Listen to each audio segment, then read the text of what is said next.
See how long it takes.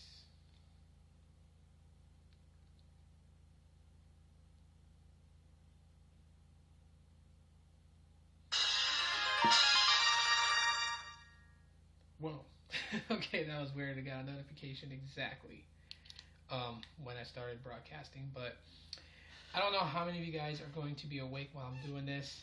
I'm only doing this because right now I'm being hit with insomnia really bad, and so I just figured, I would do a live broadcast and just talk about a few, two interesting devices that I caught wind of, and I did put up a video about one of them, but just want to touch base a little bit more about it.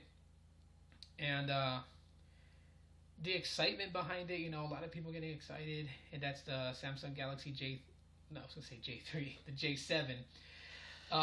The J7 set to come out, I believe, April 18th, and with that device, I don't know. I think it's pretty cool. I think it's a pretty good deal. I mean, $229 start out, but that's usually how most phones are when they come out, especially phones that Boost Mobile predicts is going to be, a hot commodity. Um, they come out as $229.99, and then they do like this promo where they take like $50 off or $20 off, and my stream status is bad. That's not good. See why it's bad. I swear. Sometimes I feel like the connection is just so. But continuing on, $229.99, not bad. It's most likely going to go down in price promo in the next couple of months. So I'm trying to get it at a discounted price. But I do intend to grab the J7 and do some reviews with it. And I was cracking a joke. I was saying, like, I have the J3. If I grab the J7, that's like the low end S6 and Note 5. It's kind of my little joke about it. But in all seriousness, I mean, I gotta say, spec wise, it looks to be really cool. I mean, kind of like what I was wanting budget devices to be in 2016. So 16 gigs of onboard storage, and 16, if you didn't catch that. 2 gigs of RAM. That's same as the ZTE Warp Elite. 3,000 milliamp hour battery, so a good amount of battery depending on how TouchWiz runs on it. 13 megapixel rear facing camera, and Samsung pretty much has good image processing, so that's going to be really cool.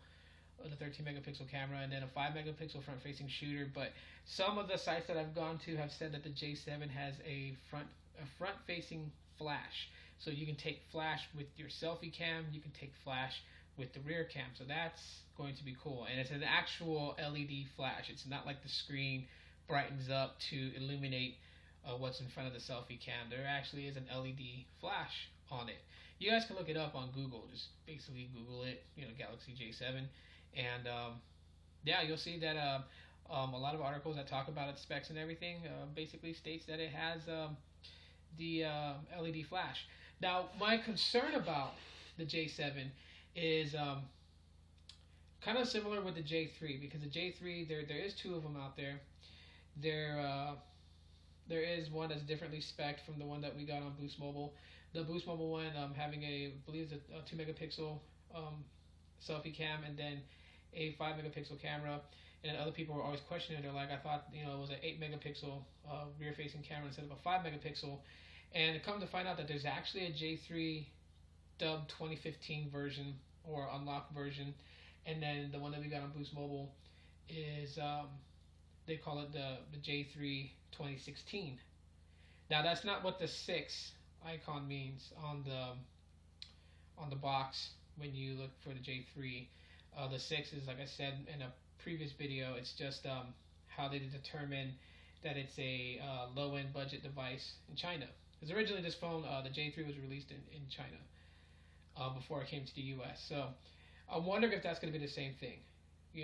if like there's a 2015 J7 and then there'll be a dubbed 2016 J7 and it might have slightly different specs because I've seen multiple different websites that gives you the specs of the device, and some claim it has 1.5 gigs of RAM, but for the Boost Mobile one, it's going to have 2 gigs of RAM. So that definitely is telling me that in some way or another, um, there may be a year branded difference. Um, but if so, if there is a difference, I really do hope for the fact that it does have that front facing LED flash, because that's just gonna make things pretty cool. I mean, when you're taking selfies, if you're going out with your friends, low lit areas, that flash is really gonna help. Don't mind, you guys are gonna hear the ghetto bird here in a second.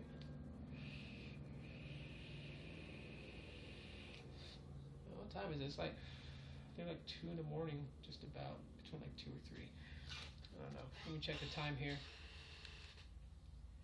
It is 2:13 a.m. So,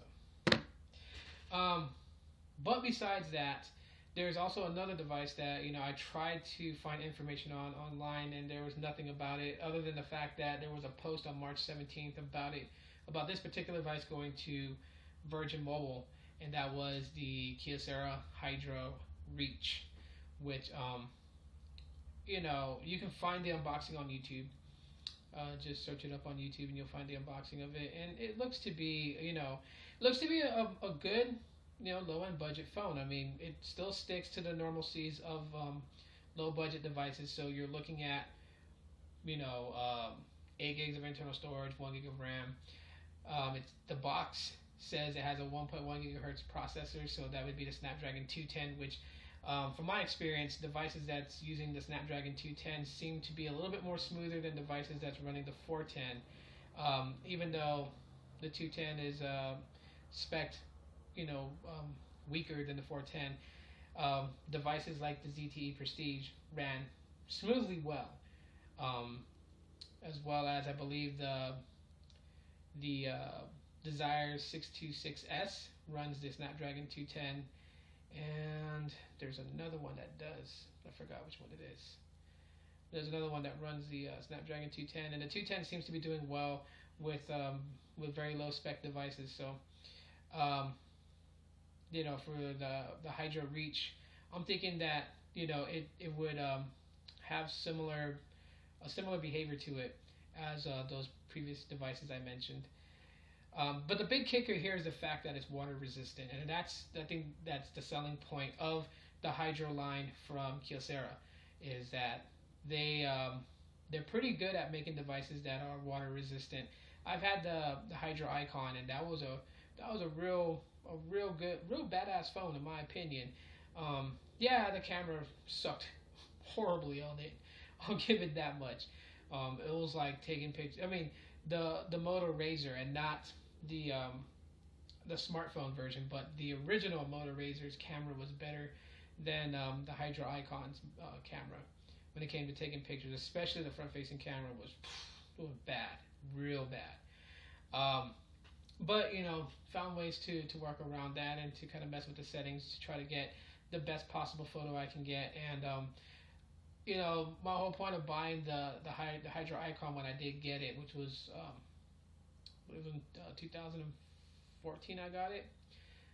The whole point behind getting that phone was the fact that if I took my kids to the pool to go swim, I can capture some photos and not worry about the phone getting wet. And I think if I option to grab the Hydro Reach, I think that's the main point about it, because summer's rolling around. People are going to be hitting the water parks, the lakes. Unless you live on the coastal lines, you'll be hitting the beach. And I mean, Boost Mobile makes it easy to swap phones. You log into your account, you go to device support, and you click to swap devices and just plug in your MEID. Make sure that the UICC number for the SIM matches, and continue, and just swap your device out, and then just hit to activate phone, and it'll activate that phone with your phone line. So all in all, swapping a device, going to the My Account on Boost Mobile's website, longest it would take you is like 5 minutes, depending on your internet connection. You can take up to 10 minutes, but if you're planning on going to like the water parks and stuff like that, you can like swap devices the night before you go, just to make sure that your phone is activated. And then you want to share pictures to Facebook, you want to share it to Twitter, Google Plus. You can do that in your leisure, and just chilling and taking photos and not worrying about your phone getting wet. I didn't see a dedicated camera button on the unboxing, so I doubt there is.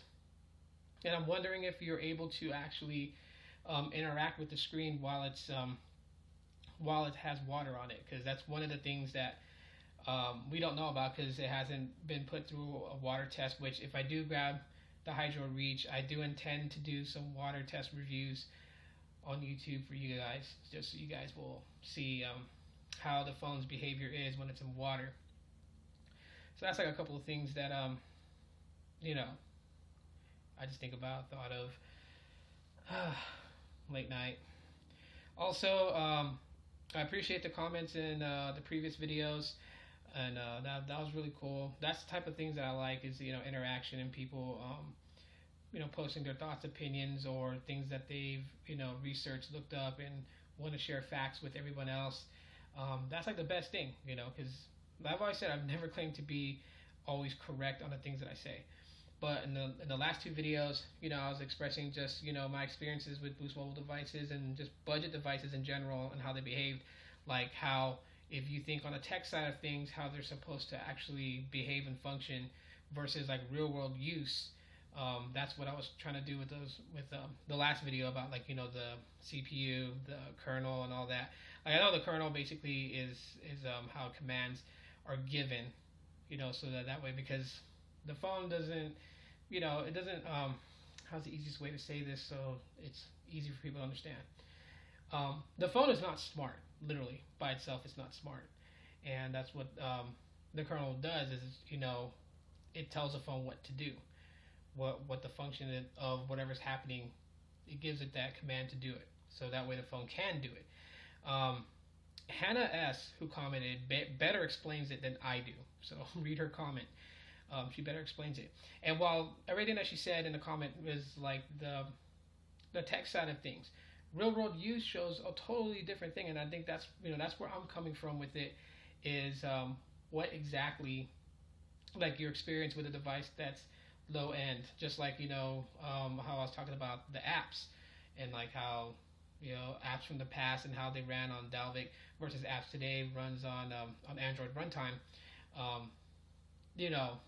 The whole thing that I've noticed, and this is just like a plain Jane non-techie person just realizing, if they were to pick up a phone and download a bunch of apps and eat up all their internal storage, is that the phone starts to slow down. And even if you use, like, say you have like 900 plus megabytes of RAM, and you're already using 870 megabytes of RAM, your phone slows down. So even then, while it's supposed to be a certain way, while it's like how Android's supposed to function, be able to run apps in background, be able to have apps basically pause what it's doing when you leave the application, and it just rely on bare minimum amount of RAM just to keep it functioning in background without really kind of like sucking up power and everything else. It really doesn't do that. I mean, in the earlier versions of Android, like Froyo, you couldn't like rely on it. You would really have to like force close apps, and I think that's why tech bloggers tend to change how they how they talk about Android as it evolves. Every time they release a new version, like the most recent version, with Lollipop, and then now Marshmallow, we're dawning on Android, and the way that the phone behaves and functions and everything, it's getting a whole lot better than what it used to be. That much we can all agree on. How it handles multitasking in background. It's gotten a lot better. And on top of the fact, too, as Hannah stated in the comments, that it also depends on the user, which is something that I forgot to even mention at all. Which is why I'm happy that everyone comments on the videos, because things that I miss, I love the fact that people will come in and just say exactly what they need to say, and to kind of help along with what I'm talking about in the video. So it really does help out, and I'm glad people actually take the time to write out these long comments and like really deeply explain everything so people can understand. That is like the whole point of why I do what I do on YouTube. And yeah, there was a lot of things I missed. Now that I think about it, when I was reading Hannah's comment, I was going back. I was like, I should have talked about, power users versus light users, and um, if you're using like heavy, extensive gaming on it, like what would cause all these things. But I didn't want to make the video go way too long, like into a 15, 30 minute video, which would have happened if I went that route. And also, it didn't come to mind until after, so that's my bad. But I don't know. You know, just with like all these new devices that's coming out, it's like I'm really trying to hold out. The J7, definitely. I definitely gonna get my hands on one. It's just, I don't want to pay $229 for it. So, and of course, knowing that, um, well, better explain it. When I got the G Stylo last year, I basically got it for what its debut price was, and I felt like a total idiot when other reviewers on YouTube that I'm friends with were able to get the device at a cheaper price because they waited like an additional month after it was released and got it on a promo sale. So I'm kind of looking to get the same thing, kind of waiting for the promo sale to happen. So, but I will have the J7. I will have that eventually, sometime, probably by the summertime. I'll have it, and then I won't be one of the first people to unbox it and do a review, but that's fine. But I will do an unboxing and a review and give you guys my thoughts and opinions about the phone itself. But it looks to be a really, really awesome phone that's coming, so I'm pretty excited.